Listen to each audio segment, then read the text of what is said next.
welcome back to my YouTube channel, Happy Project. So for today's video, I will show you how to properly harvest mint.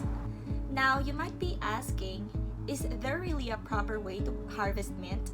Well, yes, because if you are not properly harvesting it, then you might end up the mint getting bald and then die eventually.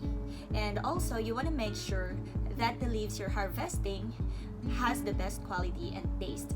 So let's start. What you want to harvest are the younger leaves, or the ones in the end, because they taste better than the older ones. Also, you want to make sure and take a look that the ones you're harvesting doesn't have insect bites or damage or burn from too much sun and stuff like that. So let me show you. Like this one, I'll be harvesting the very end. This. Let me move it closer.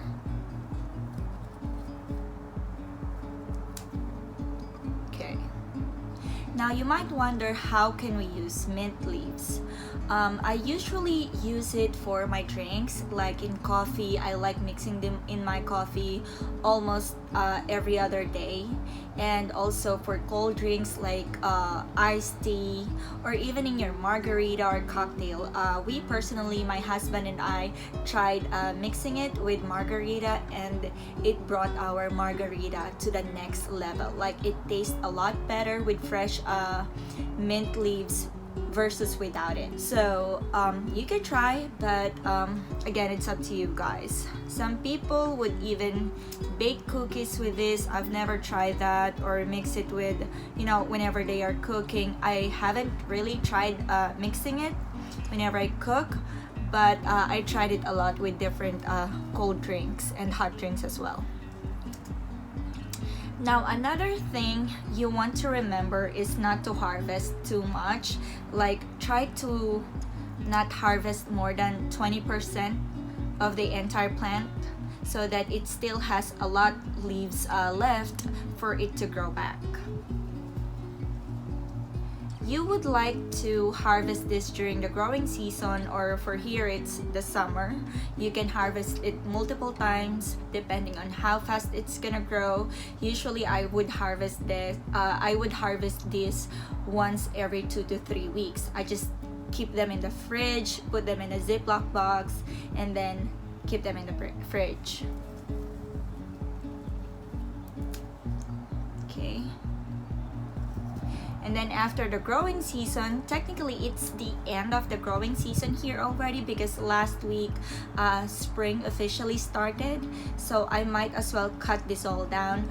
What you gotta do after the growing season for them to grow back again next year is to cut everything and just leave about 1 inch or 2 from the roots, and then just wait until it grow back next spring.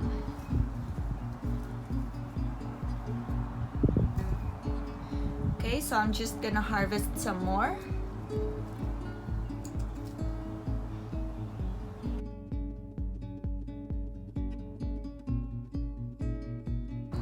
As you can see, I'm using this stick that I bought from Amazon, so that my mint has something to climb on, because some people, they wouldn't use this, and it will just grow and spread out everywhere. That's how it was before until I bought this.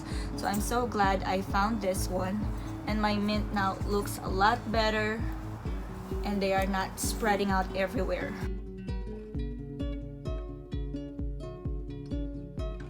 Alright, so let's move to this other pot.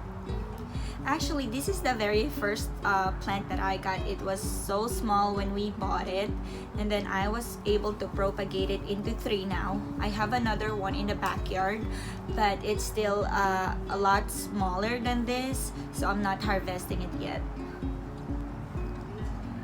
Mint really grows so fast, and you could just propagate it quickly. Okay, so I'm done harvesting my mint leaves, and as you can see, we still have a lot of leaves left, and I think I want to harvest it one more time, maybe in 2 weeks from now, before I totally cut them down for the fall season. I hope you guys enjoyed my video and learned something new. Don't forget to like, subscribe, and share, and let me know guys what you think about mixing mint with your food or with your beverages, or if you have tried it already. Thank you guys for watching. Have a great day. Bye!